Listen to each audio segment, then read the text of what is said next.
Olá pessoal, eu sou o Luiz Eu sou o Vini. e hoje nós vamos mergulhar no universo do futebol brasileiro e eleger os melhores times do século XXI. Isso aí, lembrando pessoal que essa é só a nossa opinião e a gente leva em consideração tanto o título como também futebol jogado e como aquele time foi influente na sua era de conquistas. A era de ouro alviverde. O Palmeiras é um time muito forte, muito clássico dentro do futebol brasileiro. Anos 90 o time foi muito forte, mas no começo dos anos 2000 a gente viu o time decair muito e dar alguns brilhos ali por volta de 2008 com o título paulista.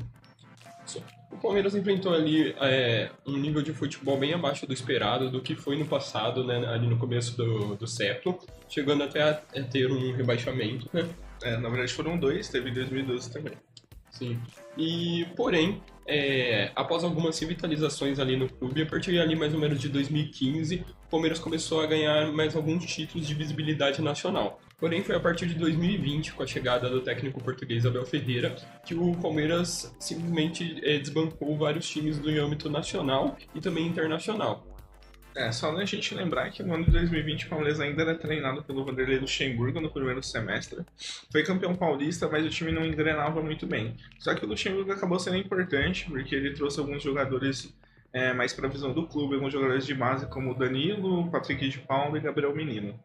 Mas como o time não engrenava muito, em 30 de outubro de 2020 chega ele, Abel Ferreira. E a partir daquele momento o Palmeiras nunca mais seria o mesmo. O time evoluiu muito com a chegada do Abel e sua mentalidade, mente fria, coração quente. E logo após a chegada de Abel Ferreira, ele já conquistou 2 Libertadores, né? Que por conta da Covid teve 2 finais no mesmo ano e ele conseguiu conquistar as 2 finais da Libertadores.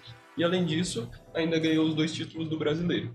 Isso, e também ganhou, empilhou títulos do Paulistão, tendo sempre a melhor campanha do Paulista e também na Libertadores. Foi muito comum ver o Palmeiras tendo a melhor campanha da fase de grupos. E lembrando que o Palmeiras também acabou conquistando títulos como Supercopa e Copa do Brasil, que também são títulos bem relevantes ali para o clube.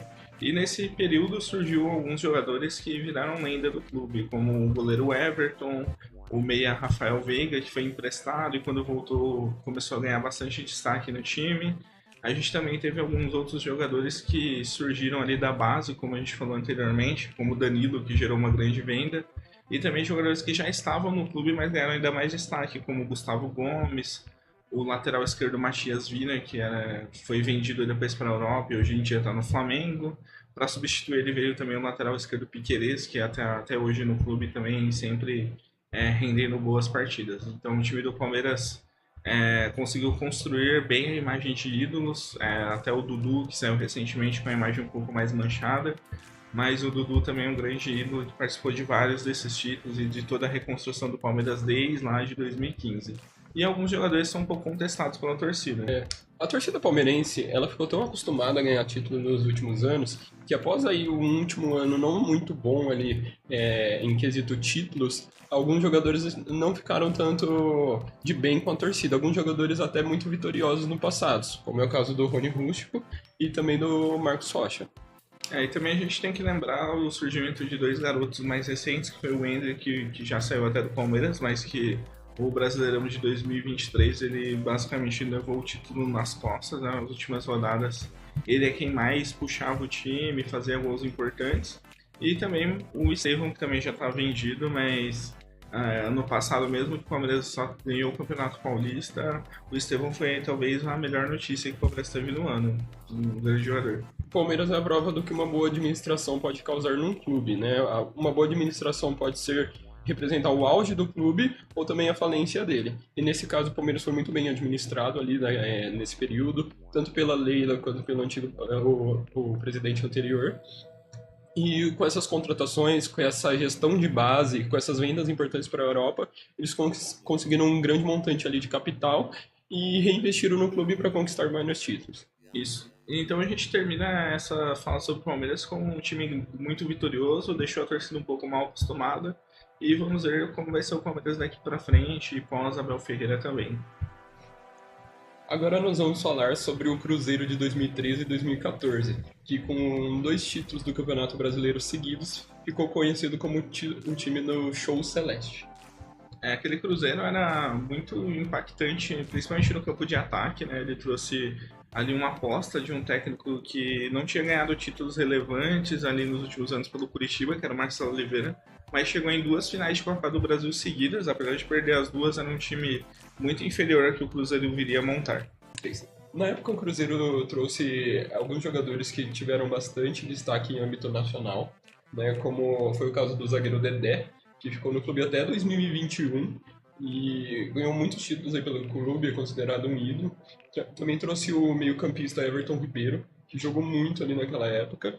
E também, como um ataque, ele tinha a opção de Borges, Dagoberto e também Ricardo Goulart. Então, assim, era um ataque monstruoso, um meio-campo sólido, que construía bastante jogadas de qualidade, e uma zaga extremamente de qualidade, junto ali com um goleiro Fábio, que sempre esteve ali no seu auge, jogando muito bem e guardando as redes da Nação Celeste.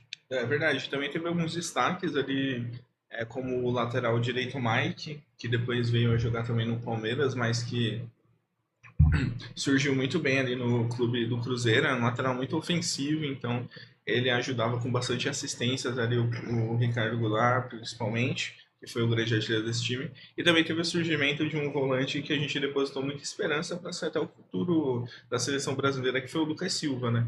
Ele surgiu como revelação do clube nesses 2 anos, é vendido pelo para o Real Madrid, mas lá acaba não tendo tanto destaque. Mas aqui no Brasil, no Cruzeiro, naqueles 2 anos, talvez ele tenha sido um dos principais volantes ali em questão de marcação e saída de bola que a gente tinha naquela época, assim. Sim, o Lucas Silva até voltou recentemente para o Cruzeiro, porém a torcida não está muito paciente com ele, porque ele se tornou um jogador ali meio lento, apesar de ser um grande ali, digamos que capitão para o clube, ele não tem se destacado tanto no quesito de qualidade de futebol, até mesmo porque daquela época em diante a idade dele aumentou e o futebol mudou muito, né? Vamos lembrar que na época ali de 2013 e 14, os clubes brasileiros não tiveram tanto investimento como eles estão tendo ali a partir durante 2019, 2020. Então, conquistar ali dois brasileiros seguidos colocava o time em uma visibilidade enorme, né? Era um time que a galera tinha medo, era um time que jogava muito bem, muito bonito, e que, como não era costume dos times brasileiros ali praticamente serem garantidos de ganhar Libertadores, então foi um time que passou ali muito medo para os adversários na época. Isso, aquele Cruzeiro lembrou os bons momentos do Cruzeiro mais no começo do século, do Cruzeiro do Vanderlei Luxemburgo e do Alex. E também a gente tem que lembrar que alguns anos depois esse Cruzeiro ainda ganhou 2 Copas do Brasil, então não é que o time, depois de 13 e 14, virou o que a gente viu mais recente, que foi quando ele ficou alguns anos na Série B, né? O time ainda teve momentos muito bons, ainda surgiu ali o Arrascaeta, foi praticamente depois da troca ali do Arrascaeta pelo Rodriguinho que o time começou a entrar em um descenso, acabou rebaixado, mas o Cruzeiro é um grande clube aí do século XXI. Sim, e é importante salientar que o Cruzeiro ele serviu meio que de base para aquele Flamengo muito vitorioso, né? Então o Flamengo ali pegou alguns jogadores que o Cruzeiro utilizou na época, como o Everton Ribeiro, o próprio Arrascaeta, e mostrou que esse meio-campo era tão forte que ele fez muito sucesso até depois desse período, né? Então ele foi muito importante ali para a conquista dos títulos do Flamengo, que a gente vai falar daqui a pouquinho. A dinastia tricolor. Em tempos que a gestão do futebol brasileiro era levada de forma amadora, tinha um clube que levava as coisas muito a sério. Esse clube era o São Paulo. O São Paulo, naquela época, era um time muito bem organizado financeiramente, e por conta disso ele conseguia montar bons elencos e também manter a saúde do clube sempre boa, né? Lembrando que nessa época alguns times conseguiam puxar alguns craques, mas acabavam se endividando, então isso não era duradouro. Já o São Paulo conseguiu manter 3 anos, praticamente 4 anos ali, em alto nível. Sim, essa era começou muito bem, né? Com o time ganhando ali uma Libertadores e o Mundial de 2005, aquela atuação fantástica do Rogério Ceni. E logo após isso eles foram o único time de pontos corridos a conquistar o tricampeonato brasileiro seguido, né? Isso é um feito muito histórico que o Palmeiras chegou mais perto e o Cruzeiro também de 2013 e 14 de tentar conseguir ali, mas não deu certo. Aquele São Paulo era muito sólido defensivamente e contava com ali na frente uma dupla que veio mais ali por 2007, que era o Dagoberto e o Borges, que faziam muitos gols. E também teve o surgimento de outros grandes jogadores que a gente conhece aí do futebol brasileiro, como o Hernanes, o Richarlison, que era um volante que acho que é até meio subestimado pela torcida do São Paulo, já que ele jogou muito naquele São Paulo, ele é um dos caras que ganhou todos os títulos ali com o clube, e depois até jogou muito bem também no Atlético Mineiro, anos depois. Então, o São Paulo tinha ali com o Muricy, que né, o trabalho duro ali do dia a dia. O Muricy conseguia ser esse cara um pouco mais carrancudo ali, que blindava muito o time frente à imprensa, né? Então, ele protegia bem os jogadores, dava confiança. Então, o São Paulo conseguiu encaixar ali uma era que o clube lembra com muito orgulho até hoje. Sim, e encabeçando todo esse time, a gente tinha simplesmente o maior ídolo da história de São Paulo, que é o Rogério Ceni, né? Que desde muito jovem ele sempre parecia ter muita experiência, né? Ele era um capitão ali muito árduo, ele sempre motivava o time da maneira correta, né? Com palavras ali de confiança, de maneira muito séria, né? Que demonstrou que ele poderia vir a ter uma carreira de técnico, e foi o que aconteceu, né? Ele tem uma carreira de técnico hoje até que ok, né, está construindo essa carreira, mas eu acho que pode melhorar muito. E naquela época a gente vê alguns jogadores muito importantes, né, que a gente já comentou até então, como é o caso do Borges, né? É incrível como o Borges ele jogou em alto nível muito tempo ali durante no Brasil, que é um jogador que é pouco falado, né?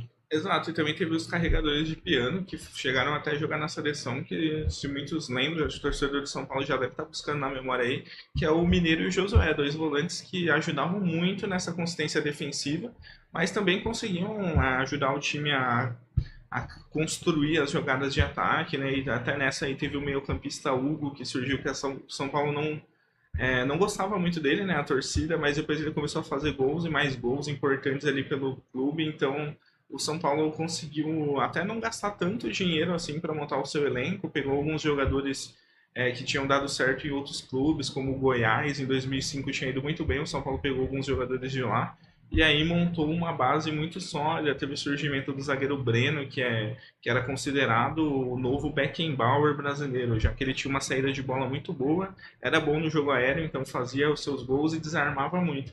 E realmente ele ajudou o time a ter uma defesa histórica no Brasileirão ali de 2008, foi vendido depois para o Bayern de Munique, mas a gente sabe que a carreira dele acabou não dando muito certo. Sim, e lembrando que esses títulos aí ajudaram a construir basicamente a visibilidade do São Paulo em âmbito nacional. Ele já era um time considerado muito grande ali, já tinha dois mundiais, mas fazia um certo tempo que não ganhava títulos. E com essa Libertadores, esse Mundial e esses três campeonatos brasileiros seguidos, o time ele passou a ser muito mais respeitado. E infelizmente após esse período aí ele não teve um grande momento de títulos. Conseguiu conquistar agora a Copa do Brasil há pouco tempo, mas vamos ver se a gente consegue ver um São Paulo tão grande como naquela época, porque era um futebol muito bonito de se ver.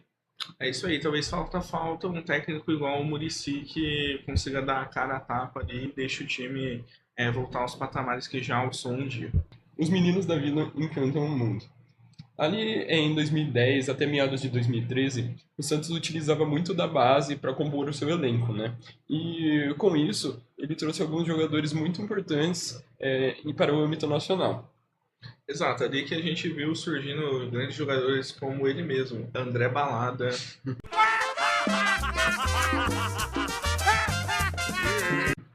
Brincadeira, galera. O André jogava bem na época, mas acho que os grandes destaques eram realmente Neymar e Ganso, que faziam o resto do time parecerem jogadores até melhores do que eram. E também tinha alguns jogadores ali que davam uma sustância para aquele time, já que um time só de garotos ia ser difícil aguentar a pressão, então a gente tinha grandes líderes naquele elenco, como o Durval e também o lateral Léo, que davam ali a cara a tapa para proteger esses garotos durante os jogos. E a gente também teve o surgimento ali de pontos do time ali que também ajudavam bastante, como o Borges, que a gente já citou aqui outras duas vezes. Então o Borges também fez parte desse time. E também o Zé Love, que é um cara icônico ali mais pelo meme, por ser engraçado, mas a gente tem que lembrar que ele fez gols importantes durante esses anos de Santos também. O time conquistou muitos títulos importantes nessa época, né, como o Paulista, a Copa do Brasil e a Libertadores. E eu acredito que desses times que a gente falou aqui, foi o time que mais encantou o brasileiro, né? Foi o time que fez os brasileiros gostarem de futebol novamente, digamos assim. Porque o Neymar ele trouxe uma esperança para a torcida de que ele poderia ser ali o próximo grande jogador da seleção. Realmente foi, não teve ali títulos de grande destaque, mas encantou ali com seus dribles criativos, suas jogadas, teve uma passagem muito boa pela Europa, E realmente foi um jogador que a gente botou muita expectativa, cumpriu ali certa expectativa, só faltou um pouquinho ali na seleção, mas que eu acho que não apaga o brilho do Neymar e daquele time que foi ali de 2010 até 2013, né? Se a gente for pegar daqueles jogadores da época, o Neymar foi o que teve mais brilho de longe, assim. Ele foi um jogador que não só para a seleção brasileira, mas de âmbito mundial, estava ali entre Messi e Cristiano Ronaldo, né? O Neymar foi o terceiro melhor do mundo, ficando atrás apenas desses dois jogadores que são lendas do esporte. Então o Neymar pode ser considerado um cara de um patamar gigantesco que a gente não via fazia tempo, né? O Neymar talvez desde ali dos anos da década de 90 e anos 2000, quando surgiu Ronaldinho Gaúcho, Kaká, Ronaldo, Fenômeno. Então esses jogadores talvez estejam um pouquinho acima ainda do Neymar. Acho que o Kaká até foi melhor do mundo, então tem que colocar ele nessa lista também. Mas o Neymar fez muito, é só lembrar que ele popularizou a paradinha, ele fazia dribles que ninguém pensava que era possível, né? Então, desde elástico, carretilha, gol Puskás que ele fez. E também a gente tem que lembrar o grande jogo que foi o Santos e Flamengo, aquele Ronaldinho Gaúcho e Neymar, batalha de gerações ali. Foi o grande jogo do Ronaldinho Gaúcho pela passagem dele pelo Flamengo. E um jogo muito épico que quem não assistiu ao vivo ali talvez não sinta quão grande foi aquilo para o espectador brasileiro. Após a conquista da Libertadores, né, ficou todo aquele clima de ver o embate entre Neymar e Messi, né, o Messi estava brilhando muito no Barcelona naquela época, foi uma época de ouro do Barcelona, mas infelizmente ali o Santos, apesar de ter o talento de Neymar, a boa passagem ali de Ganso também, armando as jogadas. E, bom, a gente vai lembrar da icônica frase, vamos ver se eles são tudo isso mesmo. Acho que Léo confirmou, eles eram tudo isso mesmo, o Barcelona meteu 4-0. Xavi e Messi destruíram o jogo, assim, foram os principais jogadores. E a gente tem que lembrar que ficou um clima meio ruim, um clima até meio de velório nessa partida, porque o Neymar já tinha sido confirmada a venda dele para o próprio Barcelona, né? Então ficou aquela coisa de, pô, será que o Neymar vai jogar sério, sendo que esse time é o que ele vai? E deu para ver que ele jogou sério, mas é que a diferença era muito absurda, assim, aquele Barcelona era espetacular. Com certeza todo o mérito ao time do Barcelona, que ele passava o trator em todo mundo, né? Tinha o famoso tic-tac ali, que envolvia todos os times que eles enfrentavam, e com o Santos não foi diferente, o Neymar não conseguiu carregar o Santos ali sozinho, mas também não foi culpa dos outros jogadores, eu acho que em questão de qualidade o Barcelona era muito superior, mas com certeza o Santos foi o último time ali do Santos que trouxe alegrias ao torcedor santista, né? E até hoje, com o retorno do Neymar, esperam viver esses momentos de glória novamente. Exato, o Santos ainda teve lá no começo dos anos 2000 aquele Santos que teve o Diego, né, que surgiu muito bem, ganhou o Campeonato Brasileiro. Depois teve o Santos aí do Neymar e um pouquinho para frente o Santos chegou a ganhar Campeonato Paulista, ir bem ali, teve uma rivalidade muito forte com o Palmeiras, decidindo Copa do Brasil, o Ricardo Oliveira sendo o destaque do time, mas nunca mais encantou a torcida igual encantou quando o Neymar e Ganso surgiram ali como a dupla que iria garantir títulos e garantiu para o Santos e também rendeu muito para os telespectadores, né? Aplausos e mais aplausos dos estádios.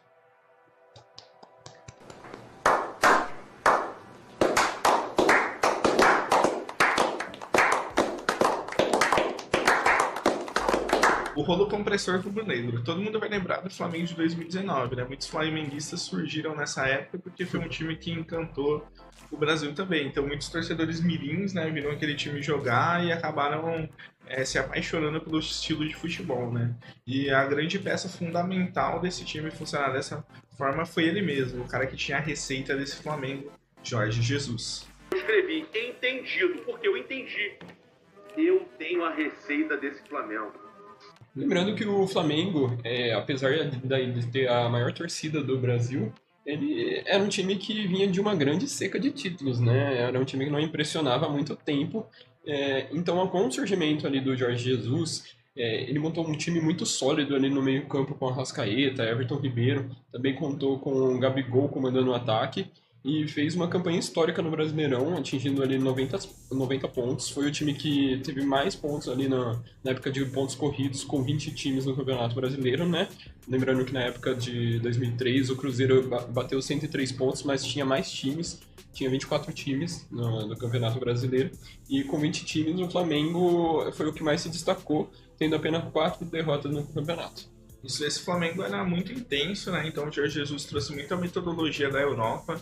Aquele gegging press do time apertar, roubar a bola e já tá próximo da área. E contava também com jogadores muito talentosos, né? A gente tem que lembrar que Rafinha e Felipe Luiz eram os laterais do time, né? São jogadores que tinham feito carreiras excelentes na Europa. O Rafinha ídolo do Bayern de Munique, Felipe Luiz ídolo do Atlético de Madrid, jogadores muito inteligentes. Então foi de fácil entendimento, né? O Jorge Jesus passava no treino e ele sabia exatamente o que fazer. E a gente também pode lembrar de um jogador desse meio campo aí que às vezes fica meio esquecido, mas que hoje em dia tá brilhando de novo no Flamengo, que é o Gerson, né? O Gerson é um jogador que também dava muita dinâmica. Se o Everton Ribeiro tinha aquele passe mais refinado, assim como a Arrascaeta, o Gerson unia isso também a muita força física e dribles curtos ali, meio de futsal, que também conseguiam quebrar as linhas. Aí o Gabigol, assim, extremamente iluminado, né? Tudo que ele fazia dava certo. E também um jogador que é um pouco subestimado, eu acho que é muito ídolo do Flamengo, o torcedor flamenguista vai concordar comigo, que é o Bruno Henrique. O Bruno Henrique é absurdo o que ele fazia nesse time do Flamengo e faz até hoje, muito decisivo, fazia gol em todo o clássico, todo jogo grande ele e o Gabigol faziam aquela dupla muito dinâmica ali, como o Bruno Henrique falou, ele sabe onde colocar a bola, né? Não é novidade para ninguém, ele consegue colocar a bola onde eu gosto, a parceria que a gente faz de longa data. Lembrando que depois ali do título do Campeonato Brasileiro, o Flamengo ainda conquistou uma Libertadores numa final emocionante contra o River Plate, né, uma vitória de virada com 2 gols de Gabigol. E lembrando que após a Libertadores também teve um jogo muito emocionante contra o Liverpool ali na final do Mundial, né? Foi apenas 1-0 o gol do Firmino pelo Liverpool, mas foi um time muito guerreiro e que traz boas lembranças até hoje para os torcedores do Flamengo, né? A gente tem ali aquela sombra. Ainda possui jogadores como o Bruno Henrique, como o Gerson, e o Flamengo sempre é um time muito difícil de se bater até nos dias atuais, né? Isso, o Bruno Henrique estava extremamente correto quando ele falou outro patamar. O Flamengo realmente chegou nesse nível e o Jorge Jesus chegou para matar aquele time do cheirinho que fez de 2018, né? Lembrando que surgiu esse meme porque o Flamengo começou a chegar perto do Palmeiras, a torcida começou a falar do cheirinho de título, mas ficou só no cheirinho em 2018, mas em 2019 não, o time passou, o rolo compressor em cima de todos os times ali. Foi um time muito interessante de ver jogar. Depois que o Jorge Jesus saiu, o Flamengo ainda ganhou títulos, ganhou o Campeonato Brasileiro com o próprio Rogério Ceni de técnico, mas a torcida sempre ficou com muitas saudades. Parece que agora, com o Felipe Luiz, que é um jogador que treinou com o próprio Jorge Jesus e tem muito dessa metodologia europeia pelos anos que ficou lá na Europa, talvez o Flamengo consiga, daqui a alguns anos, chegar nesse patamar, né? O Felipe Luiz acabou de começar como treinador, então tem que ter paciência, mas com certeza dando tempo e com o dinheiro que o Flamengo tem para investir em jogadores, vai dar muito certo esse projeto. Isso. E lembrando que o Flamengo ele vem ali dessa nova era do futebol brasileiro, que estão ocorrendo grandes investimentos no nosso futebol, né? A gente praticamente está dominando a Copa Libertadores. Tanto que virou um título muito, assim, a gente sabe que um time brasileiro vai ganhar. O River Plate talvez seja o grande rival de todos os times brasileiros aí, mas com o investimento de Palmeiras, de Flamengo, o próprio Cruzeiro começando a investir mais de novo, o Internacional e Grêmio com times interessantes, Botafogo com título recente de Libertadores, o Atlético Mineiro que é um time muito carrancudo também, e o Corinthians do Depay aí e companhia também para vir muito forte. A gente tem os times lá do Nordeste que a gente não pode esquecer de comentar. Bahia e Fortaleza fazem um trabalho extra-campo incrível ali para manter o time com investimentos, com as contas em dia. Isso a gente vê que está refletindo com esses times cada vez mais crescendo ali no nosso campeonato. Sim, é importante e é muito legal ver o futebol brasileiro crescendo, né, e tendo todo esse investimento. Porém, ele trouxe ali um certo marasmo em acompanhar algumas competições, porque a gente meio que sabe que a chance de outros times ali, como da Argentina, da Colômbia, do Uruguai, chegarem até uma final, uma semifinal de Libertadores está ficando cada vez mais difícil e eu acredito que eles também devam ter um investimento daqui a uma época, porque vai virar um monopólio de time brasileiro ganhando a Libertadores e eu acredito que a Conmebol não vai deixar isso acontecer. Talvez uma solução fosse fazer a Libertadores da América de verdade, colocar times tanto do México de volta para a Libertadores como dos Estados Unidos, mas a gente sabe que a logística aqui é muito difícil. Imagina um time brasileiro, por exemplo, Fortaleza, indo viajar numa quarta para jogar lá nos Estados Unidos e no domingo ele jogar lá no Rio Grande do Sul. Fica muito difícil, fica muito pegado, mas uma esperança também é um novo Mundial aí de testar esses times brasileiros contra os times europeus e até os times ali da Arábia e do Catar para ver se a gente realmente está em outro patamar hoje em dia. Sim, o Super Mundial ele vai dar uma esperança ali para os torcedores ver uma certa competitividade, né? Porque aqui na América acabou a competitividade, os times brasileiros eles estão dominando tudo e agora tem que enfrentar os times europeus aí nesse Super Mundial, que eu acho que vai ser um campeonato bem bacana se continuar ali nos anos posteriores. E vamos ver se os brasileiros têm chance aí contra os times europeus, pelo menos de chegar ali numa fase eliminatória, já seria muito legal, né? Esse foi o último time da nossa lista, mas a gente queria deixar algumas menções honrosas para falar rapidamente, não vou entrar tanto no detalhe, mas são times também que são muito lembrados aí, como o Corinthians do Tite, campeão mundial e campeão da Libertadores, o Internacional de Abel Braga, também campeão da Libertadores e Mundial, com destaques ali como o surgimento de Nilmar, Alexandre Pato, e ídolos como o goleiro Klemer, o atacante Arley, Fernandão. Sim. Ainda teve o time ali do Fluminense, que apesar de não ter títulos de muita visibilidade ali no currículo, mas teve jogadores ali importantes como o Conca, como o Fred, como o próprio Washington, né? Diego Cavalieri. Então, foram times muito importantes ali para o futebol brasileiro.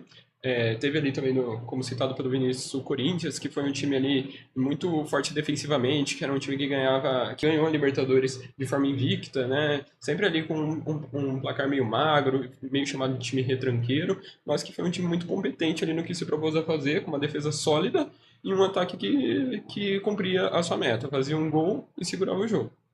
Exatamente, galera. Então deixa aí nos comentários qual desses times foi o que mais te encantou e se faltou algum time e também se o seu time teve também alguma era que você lembra que foi muito duradoura e muito vitoriosa. Então deixa aí nos comentários também, a gente pode fazer até de times dos anos 90, onde aí sim o Brasil todo time tinha um craque diferente. Se você gostou do vídeo, deixe seu like, se inscreva no canal, ative as notificações e até mais, pessoal.